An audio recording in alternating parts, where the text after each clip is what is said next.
वृंदावन का एक ऐसा मंदिर जिसमें अगर कोई रात्रि में रुक जाए तो पागल हो जाता है, सुबह कुछ बताने की स्थिति में नहीं रहता। रंगजी मंदिर के सामने से हम चलते हैं निधिवन की ओर। हम आ पहुंचे हैं निधिवन मंदिर। गर्मियों के दिनों में मंदिर सुबह 5 बजे खुलता है और रात्रि में 8 बजे बंद होता है। ठंड के दिनों में ये मंदिर सुबह 6 बजे खुलता है और शाम को 7 बजे बंद हो जाता है। निधिवन का शाब्दिक अर्थ है खजाने का जंगल। संगीत सम्राट और कृष्ण रसिक हरिदास ने बसाया था। हर दिन गहरी भक्ति और तपस्या और ध्यान से प्रसन्न होकर कृष्ण को यहाँ पर आने के लिए मजबूर किया था। यहाँ पर है ललिता कुंड, श्री बांके बिहारी का प्रागट्य स्थल, राधा रानी का श्रृंगार घर यानी रंग महल और राधा रानी वंशी चोरी मंदिर और स्वामी हरिदास जी की समाधि स्थली। निधिवन एक ऐसा स्थान है जहाँ पर भगवान कृष्ण रात में रासलीला करने के लिए आते हैं। भगवान कृष्ण राधा और गोपियों के बीच यहाँ नृत्य होता है। ऐसा माना जाता है कि आरती होने के बाद मंदिर के आसपास किसी को भी जाने की इजाजत नहीं है। मंदिर के प्रवेश द्वार से हम मंदिर के अंदर प्रवेश कर रहे हैं। इस मंदिर के परिसर में उगने वाले पेड़ भी अजीब हैं। यहाँ के पेड़ की शाखाएं नीचे की ओर बढ़ती हैं। कहते हैं रात में ये सभी पेड़ गोपियां बनकर श्री राधा और कृष्ण के साथ नाचते हैं और सुबह होते ही पुनः पेड़ बन जाते हैं। इन सभी पेड़ों को गोपियां माना जाता है। कहते हैं यहाँ पर 16,000 पेड़, 16,000 भगवान श्री कृष्ण की रानियां हैं। निधिवन को तुलसी के जंगल के रूप में जाना जाता है। यहाँ आप मुड़े हुए पेड़ों के झुंड को जोड़ों में देखेंगे। ये तुलसी पेड़ जो जोड़े में हैं, माना जाता है कि ये गोपियां हैं। रात्रि में ये पेड़ गोपियां बन जाते हैं और सुबह होते ही ये पुनः इन पेड़ों में परिवर्तित हो जाते हैं। कहते हैं रात्रि में इस स्थान पर कोई नहीं रुक सकता। जिसने भी इस रहस्य को जानने की कोशिश की, या तो वो पागल हो गया, या गूंगा हो गया, या बहरा हो गया।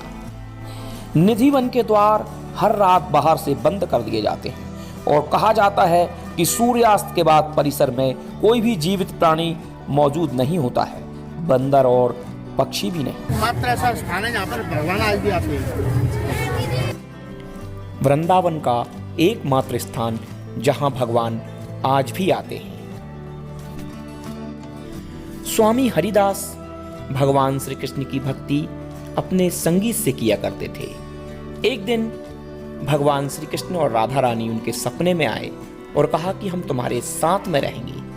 तब स्वामी हरिदास ने कहा कि प्रभु, आपकी सेवा तो मैं लंगोटी वगैरह लगा के कर लूंगा, लेकिन राधा रानी की सेवा मुझसे ना हो पाएगी। स्वामी हरिदास के अनुरोध पर राधा कृष्ण एकाकार हो गए। बांके बिहारी मंदिर में जो मूर्ति स्थापित है उसका निधिवन में ही प्राकट्य हुआ था। कहते हैं बांके बिहारी की मूर्ति का आधा स्वरूप श्री कृष्ण का और आधा स्वरूप राधा जी का है। वृंदावन में जो बजाएगा ताली वो कभी नहीं जाएगा खाली।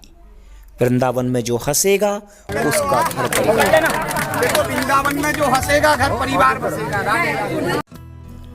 निधिवन में जो पहले नंबर पे जो स्थान आता है वो है ललिता कुंड। ललिता जी राधा जी की अष्ट सखियों में से एक थी और वो राधा जी को सबसे प्रिय थी। ललिता जी भी मन ही मन भगवान श्री कृष्ण को बहुत चाहती थी, लेकिन उन्होंने कभी इस बात को प्रकट नहीं किया। कहते हैं रासलीला के दौरान, महारास के दौरान जब ललिता जी को प्यास लगी तो उन्होंने भगवान श्री कृष्ण से पानी की प्रार्थना की। भगवान ने पानी की कोई व्यवस्था ना देखकर अपनी वंशी से एक कुंड खोदा और उस कुंड से ललिता ने अपनी प्यास बुझाई। इसलिए इस कुंड को कहते हैं ललिता कुंड। यहाँ पर है एक रंग महल जहाँ माता राधा रानी के साज सज्जा का सामान चढ़ाया जाता है। इसे विशेष करके महिलाएं चढ़ाती हैं। कहते हैं कि रासलीला के समय भगवान कृष्ण इसी रंग महल में विश्राम करते हैं। सूर्यास्त से पहले कृष्ण जी के लिए बिस्तर सजाया जाता है। एक लोटा पानी, दातून, पान व अन्य सामान यहाँ रख दिए जाते हैं। सुबह के समय जब रंग महल के द्वार खोले जाते हैं तो सब सामान इस्तेमाल किया हुआ मिलता है। बिस्तर पर भी सलवटें आई हुई होती हैं, जैसे कि इस पर कोई बैठा हो। इसे देखने के लिए आप सूर्योदय होने से पहले ही निधिवन पहुंच जाएं। और प्रतीक्षा कीजिए। 5 से 6 बजे के बीच निधिवन के द्वार खोले जाएंगे और पंडित जी रंग महल के 7 ताले आपके सामने खोलेंगे और श्री कृष्ण के द्वारा इस्तेमाल किया गया सामान आप सभी को दिखाएंगे। जैसा कि मैंने आपको पहले ही बताया कि रात्रि होते ही ये लताएं गोपियों में परिवर्तित हो जाती हैं और भगवान गोपियों के संग रासलीला रचाते हैं। सामने आप देख रहे हैं बांके बिहारी का प्रागट्य स्थल। कहते हैं सेठ हरलाल की संतान की जब मनोकामना पूरी हुई तो उसने वृंदावन में एक भव्य मंदिर बनवाया। एक सोने का झूला बनवाया सेठ हरलाल ने। बांके बिहारी मंदिर सेठ हरलाल ने बनवाया था। बांके बिहारी प्रभु जब तक मंदिर नहीं बन गया तब तक स्वामी हरिदास के साथ इसी निधिवन में रहे थे। कहते हैं बांके बिहारी मंदिर को सुबह 9 बजे खोला जाता है। कहते हैं बांके बिहारी प्रभु मंदिर से रात्रि में यहाँ चले आते हैं। रात में संपूर्ण जंगल जगमगा उठता है और ये पेड़ गोपियों में बदल जाते हैं। तुलसी के पेड़ हमेशा जोड़े में ही पाए जाते हैं।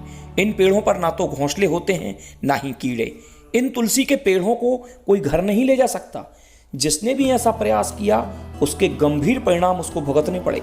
मंदिर के अंदर राधा की बांसुरी बजाते हुए विग्रह है जो बंसी चोरी मंदिर के नाम से जाना जाता है। जब राधा ने अपनी सखियों ललिता और विशाखा के साथ कृष्ण की बंसी चुरा ली और इसे बजाना शुरू किया, वो मंदिर भी यहां पर है। निधिवन का रहस्य जानने की कई लोगों ने कोशिश की, लेकिन इसे बताने के लिए वो या तो जिंदा नहीं बचे या फिर पागल हो गए या अंधे हो गए। निधिवन में कई समाधियां भी हैं। उनमें से एक है मशहूर संगीत सम्राट ध्रुपद के जनक स्वामी हरिदास जी की। स्वामी हरिदास और उनके अन्य आचार्यों की समाधि भी यहाँ पर है। संक्षेप में अगर इस स्थान के बारे में बताऊं तो पहले आपको ललिता कुंड पड़ता है। ललिता कुंड के बाद बांके बिहारी का प्रागट्य स्थल और बांके बिहारी के प्रागट्य स्थल के बाद राधा रानी के श्रृंगार वाला मंदिर, से रंग महल भी कहा जाता है, जहाँ पर चंदन की लकड़ी की बिस्तर यानी खाट बना हुआ है, जहाँ पर श्री कृष्ण जी आराम करते हैं। उसे सजाया जाता है, पानी रखा जाता है, दतोन रखी जाती है और जब सुबह होती है और उस कमरे को देखा जाता है तो सब कुछ अस्त व्यस्त मिलता है। दतोन गीली मिलती है, पानी का लोटा खाली मिलता है।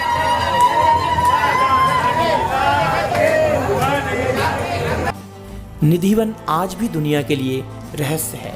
निधिवन के आसपास रहने वाले लोग इसके बारे में कई आश्चर्यजनक बातें बताते हैं। कहते हैं रात्रि में यहाँ पर संगीत की और नाचने गाने की आवाज़ें आती हैं, लेकिन कोई भी हिम्मत नहीं करता इस तरफ देखने की। यहाँ पर रुककर जिसने भी इस लीला को देखा वो या तो पागल हो गया या फिर मृत्यु को प्राप्त हो गया।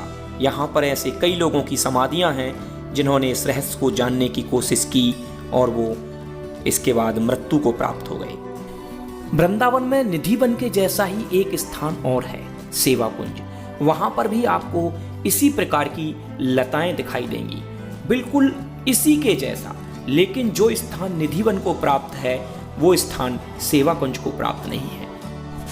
निधिवन का वास्तु ही कुछ ऐसा है जिसने इसको पूरी दुनिया में प्रसिद्ध कर दिया है। क्यों ना हो प्रसिद्ध, जहाँ होती हो बांके बिहारी की लीला। और ये है बंसी चोरी वाला स्थान। चूँकि सभी स्थानों पर वीडियोग्राफी और फोटो खींचना मना है, इसलिए आपको उतनी अच्छी तरह से मैं वीडियो में नहीं बता पाया हूँ। सामने आप देख रहे हैं स्वामी हरिदास जी की समाधि और अन्य आचार्यों की समाधि। तो यहाँ आकर हमारे निधिवन की जो संपूर्ण यात्रा है यहीं समाप्त होती है। इसमें 5 स्थान हैं और वो 5 स्थानों के दर्शन मैंने आपको कराए हैं। बोलिए जय श्री राधे।